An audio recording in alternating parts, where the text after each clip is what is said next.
नमस्कार दोस्तों। आज मैं आपके लिए तुलसीदास जी का जीवन परिचय लेकर के आया हूँ।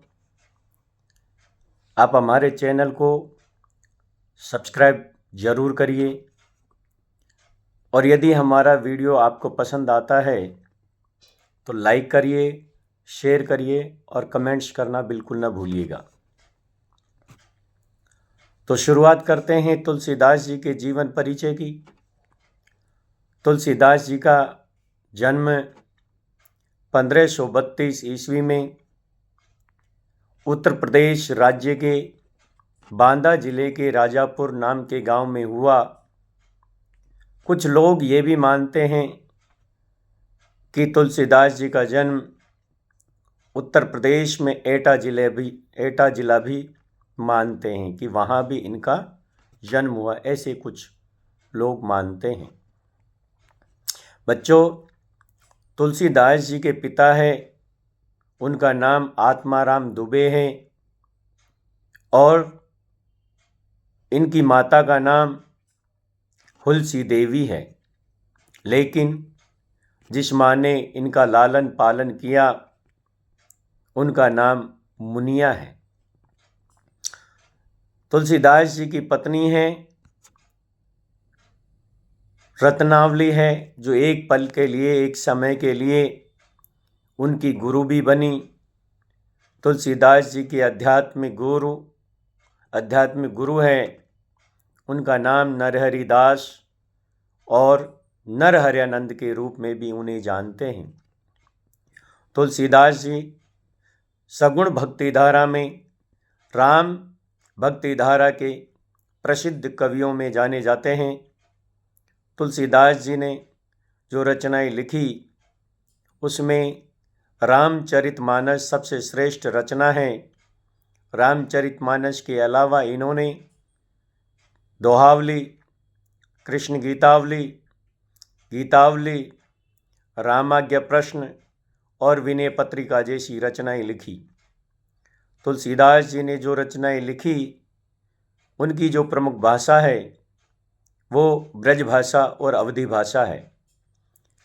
रामचरितमानस की भाषा अवधी भाषा है। कवितावली, विनय पत्रिका आदि रचनाओं की भाषा ब्रज भाषा है। बच्चों, तुलसीदास जी हैं, इनकी मृत्यु की बात करते हैं तो 1623 काशी में इनकी मृत्यु हो गई थी। तो बच्चों, राम के भक्त जो तुलसीदास जी हैं, इनके जीवन के बारे में एक दंत कथा प्रचलित है जो आपको मैं सुनाता हूँ। बच्चों, तुलसीदास जी के बारे में ऐसा कहा जाता है कि तुलसीदास जी का जन्म अबुक नक्षत्र में हुआ और ऐसे भी कहते हैं कि इनके जन्म के समय ही दांत निकले हुए थे, तो इनके माता पिता डर गए और इनका त्याग कर दिया। तभी मुनिया नाम की एक बुजुर्ग महिला, उन्होंने इनका लालन पालन किया। तुलसीदास जी का विवाह बचपन में ही हो गया, छोटी उम्र में ही हो गया, रत्नावली के साथ हुआ और ये गाय चराने का काम किया करते थे। बच्चों, कि जब ये गाय चराने के लिए जाते हैं तो एक दिन इनके यार दोस्त ये कहते हैं कि उनमें से कोई एक दोस्त बोलता है कि मैं ससुराल जाऊंगा। तो तुलसीदास जी को ये तो मालूम हो ही गया कि उसकी शादी हो चुकी है, तो उसके जहन में भी ये बात आई कि मुझे भी ससुराल जाना चाहिए। तुलसीदास जी का जो बचपन में स्वभाव है, तो उनका बचपन का नाम जो है वो राम बोला भी है। राम बोला के रूप में बचपन में जाने जाते हैं और शायद ये नाम उनके भोले स्वभाव के कारण ही रखा गया हो। तुलसीदास जी जब घर से निकले उस समय सायंकाल का समय था और पैदल ही जा रहे हैं। गंगा नदी के तट तक पहुँचते पहुँचते अंधेरा हो गया। तुलसीदास जी सोचते हैं कि नदी को किस तरह पार किया जाए। उन्हें तैरना भी नहीं आता था। वह वहाँ बैठे बैठे विचार करने लगे। अचानक वो देखते हैं कि एक तरफ से कोई चीज है जो बहती हुई आ रही है। अंधेरे के कारण उसी को वह नाव समझ करके उसके ऊपर सवार होकर वह नदी के दूसरी पार पहुंच गई।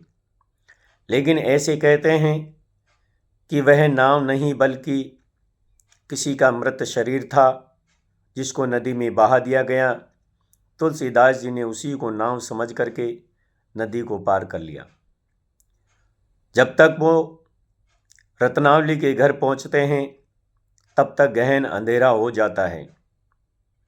तो वो घर के चारों तरफ घूमते हैं, लेकिन उन्हें कहीं कोई संकेत इशारा नहीं मिलता। दरवाज़ा बंद है, जाए भी तो कैसे। तो जो रत्नावली है उनके घर के पास में ही बिल्कुल नज़दीक एक पेड़ है, जिस पेड़ की शाखाएं घर के ऊपर तक जाती हैं। उन्होंने इस तरफ ध्यान दिया और उन्हें लगा कि धुंधली सी कोई चीज़ है जो पेड़ से नीचे लटक रही है, पेड़ की शाखा से लटक रही है। वह उसे रस्सी समझ करके चढ़ गया और उसे लगा कि ये रस्सी भी रत्नावली ने ही डाली है मुझे ऊपर बुलाने के लिए। वहाँ ऊपर जाकर उन्होंने रत्नावली का दरवाज़ा, रत्नावली का जो कक्ष है, कमरा है, उसके दरवाजे को खटखटाया। रात के लगभग 11 साढ़े 11 का वक्त रहा होगा और जब दरवाज़ा खोलती है तो सामने राम बोला यानी तुलसीदास को समक्ष पाती है। वह ये सब देखकर अचंभित हो जाती है कि ऐसी रात के समय में ये अचानक कैसे आए, और उनसे पूछा भी कि ऐसा क्यों, इतनी रात के वक्त में तुम यहाँ के क्यों आए। अगर तुम्हें आना ही था तो दिन में आते, सबके सामने आते।